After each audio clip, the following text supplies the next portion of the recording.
Hello, welcome back to my Back to Basics series for intuitive eating. In this episode, I'm going to walk you through one of the 10 principles of intuitive eating. I'm going to help you understand it a little bit more. I'm going to give you some thoughts that you can take away and mull over so you can figure out how the principle applies to you. This episode forms part of a series, so keep listening if you want to. But if you've just found this, you can keep listening if you want to. But to get the most out of it, I'd suggest you go back and start at the beginning. In this episode, we are talking about intuitive eating principle 4, challenge the food police. The who? In principle 1, we talked about rejecting diet mentality, and I talked to you about where diet culture is. And hopefully now you've had a few days to think about it, you're starting to see it around you, to spot it as you go about your day, and to understand the nonsense that it is.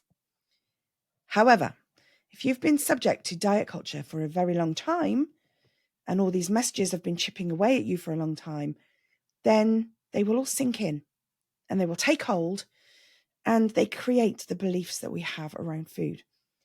So messages like, you can only eat bread once a day. You cannot have Greek yogurt because it's fattening. You should not eat a whole pizza, even if you're really hungry and you're enjoying it and it's got a heap of great stuff on top of it. No, whole pizza, bad. That all stems from diet culture. They're all rules that have been made up by diet companies somewhere along the line. Diet companies spread the message that these things are bad for us. And in one way, shape or form, it gets into our heads and it lives there rent-free for many, many years after. And this is how we end up with food rules. And it's not just explicitly about what type of food you're allowed. It's also messaging about what exercise you need to do, how much exercise you should do, and how you should exercise to be able to eat more food, essentially.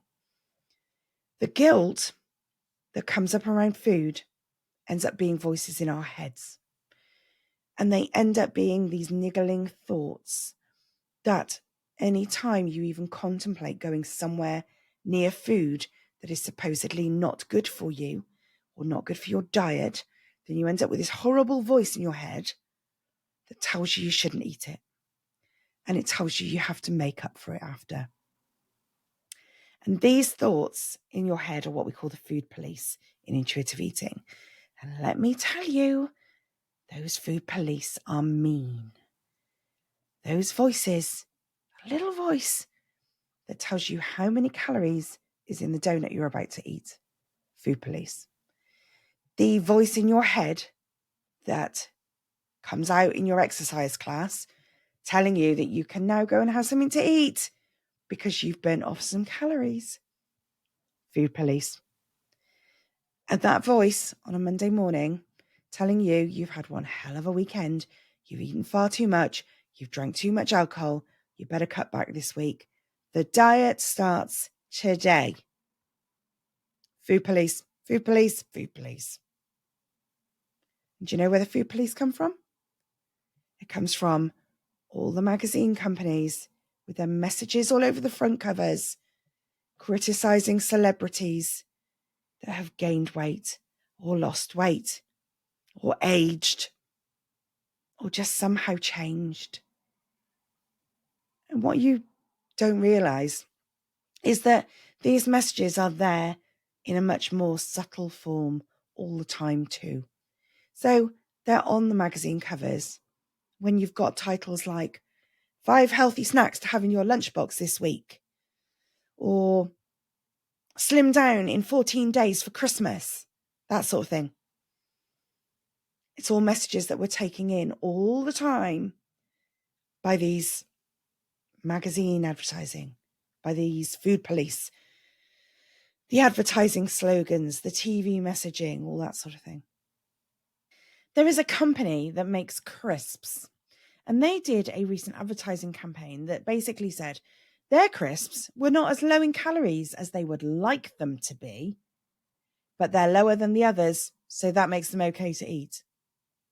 I mean, that's blatant, right? That's blatant dieting messaging. But there really are more subtle ways of making you feel good about your food choices or bad about your food choices. Messaging on food packaging, if you take a look at it, will say things like only X amount of calories, or it will say low fat, low sugar, high fiber, or the traffic light signals that's on the front of packaging are designed to make you make healthier choices. That's just some of the most common ways that you'll see this messaging, but it all creates this thought in your mind that you're being better by choosing that food above another food. It puts food on a moral standing. Then there are all the influencers, right? All the companies that are on social media, the celebs on social media, telling you about detoxing and cleansing and lifestyle changes. All the people around you, too, that say things like, shouldn't really eat that, or how can you eat that? Or they somehow swing it around and they say something like, I couldn't possibly eat that. No, it's far too many calories for me. Or something like, no, I'm slimming down. I'm going on holiday soon. Or even worse, oh, you're so good. You can just eat what you want. I wish I was like that. Well, be like that then. Be like that. Be an intuitive eater. Eat what you want. That is the answer, is it not? Even though they're talking about themselves, what they've actually done is put those food police thoughts right into your brain for you to mull over in some kind of weird reverse psychology. And now they are making you feel bad for their thoughts around food. And here is the worst of all the food police, in my honest opinion. The what I eat in a day posts. Ugh. You know those posts where people say what they've eaten during the day or in the past week? They share photos and they make it feel like that's what you should eat in a day too. Here is what I eat. Therefore, that is what you should eat too, is the message. But actually, what they're showing you is just the highlights reel of their day or their week. They are showing you what they're choosing to show you. They will not be showing you all the little snacks and the bits and pieces around those meals that they have eaten. They will not show you the meals that they wouldn't consider to be typically healthy. They're just showing you what they want you to see. And so this is the thing. This is what I want you to remember. Guilt. Guilt is for people who steal, who lie, who murder, that sort of thing. Guilt is not something that has a place in and around food. You should not be feeling guilty for eating. But the food police, they make sure you do feel guilty. They're like judge and jury. They come in, they scrutinize everything you eat. Every time we put a food rule in place, we give them power.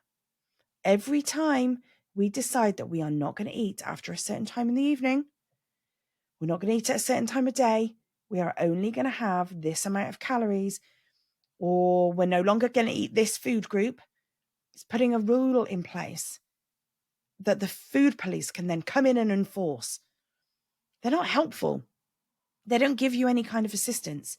Our good old local bobbies on the street, you'd like to think if you went out and you talked to them and you asked them for some help, for some assistance, that you would get some assistance. But the food police, no, they are a different kettle of fish.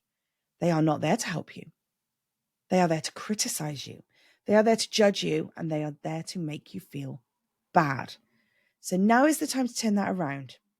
Get really interested in your thoughts. Be really interested in where they come from and why you think them. They might derive from rules on diet plans or old things that your consultant used to say. It might be old family stuff, messaging from your parents maybe about how much chocolate you're allowed to eat or how you shouldn't leave the table until you finished a meal, that sort of thing. There might be other reasons for you, but get curious about these thoughts. And also be kind to yourself in those thoughts too. turn it around and make it a compassionate voice. Say, I know. Right now, I think I'm not allowed to have another piece of toast. But actually, that's what I need. It's what I need to feel satisfied, to make me feel like I've had a good breakfast, to make me feel like I can get through this afternoon. Whatever it is, give yourself a compassionate voice. Tell yourself it's okay to have that thing. And if you do go ahead, or when you do go ahead and eat that food that you've been telling yourself you shouldn't eat, and afterwards you feel awful for it, again, have some compassion. Change your thought process. You can acknowledge it. You can say, okay, I don't feel good right now, but this feeling is temporary. Give it an hour, I'll be feeling fine again. There is nothing to be gained from beating yourself up because you're feeling physically rubbish after eating food. You've done it, you can't change it. You just need to accept it, acknowledgement, and let it pass.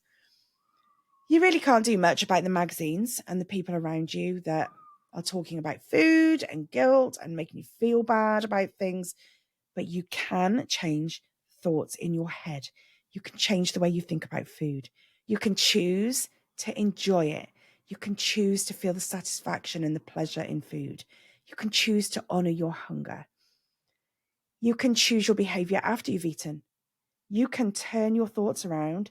Even if you catch yourself with a negative thought, you can turn that around and replace it with a more compassionate one. So, to hell with those food police. Do not give them the power or the control. Can you imagine if we managed to shut out all those messages?